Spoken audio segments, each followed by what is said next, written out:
এইভাবে একবার মাছের কাবাব বানিয়ে খেয়ে দেখবেন। এত মজা হয়, কোনো ব্রেড ক্রামের ঝামেলা নাই। যেকোনো বিস্কুটের গুঁড়া দিয়ে আর ঘরে থাকা সামান্য কিছু উপকরণ দিয়েই বানিয়ে ফেলতে পারবেন খুব সহজেই।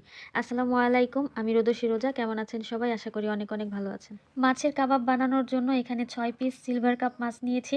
মাছগুলো অনেকদিন ধরে ফ্রিজে পড়েছিল, খাওয়া হচ্ছিল না, তাই আম্মুকে বললাম মাছের কাবাব বানিয়ে ফেলো।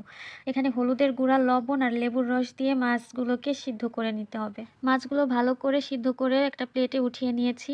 এই পর্যায়ে আম্মু ভালো করে মাছের কাঁটাগুলো বেছে নিচ্ছে, যেন একটুও কাঁটা না থাকে। এমনিতেও এই মাছে কাঁটার পরিমাণ বেশি থাকে।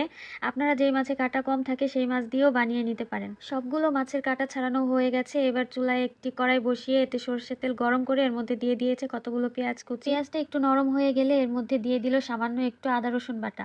মশলাটা তেলের সঙ্গে কিছুক্ষণ ভেজে নিবে, যতক্ষণ না পর্যন্ত এর কাঁচা গন্ধটা চলে যায়। এইবার কাঁটা ছাড়িয়ে রাখা মাছগুলো দিয়ে দিয়েছে। আর এবার এর মধ্যে কিছু গুঁড়া মশলা অ্যাড করতে হবে। দিয়ে দিল হলুদের গুঁড়া, মরিচের গুঁড়া, ঝালটা আপনাদের পছন্দ মতো ইউজ করবেন।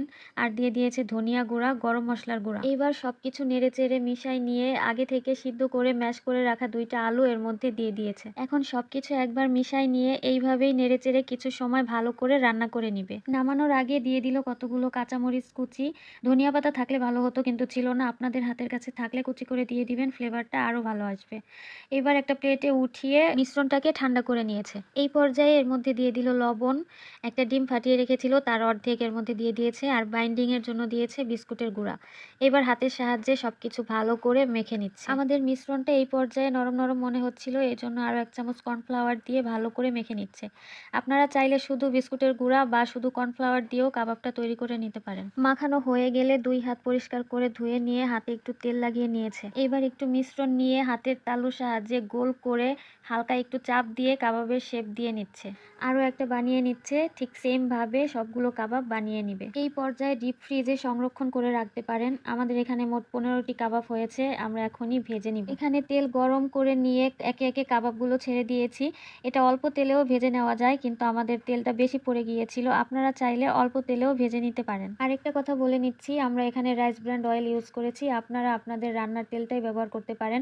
আমাদের বাসায় সবসময় সরিষার তেলেই রান্না হয়, তাই ভাজাভুজির জন্য এই তেলটাই ব্যবহার করছি। চুলার আঁচ লো টু মিডিয়ামে রেখে উল্টে পাল্টে ভেজে নিচ্ছে। এই পর্যায়ে খুব সুন্দর একটা কালার চলে এসেছে। কাবাবগুলো ভাজা হয়ে গেলে তেল ছেঁকে তুলে নিচ্ছে। সবগুলো কাবাব এই একইভাবে ভেজে নিয়েছে। আমি তো আগেই একটা খেয়ে দেখছিলাম, অনেক মজা হয়েছে। এবার সসের সাথে আম্মুকে ট্রাই করালাম, আম্মুর কাছেও অনেক ভালো লেগেছে।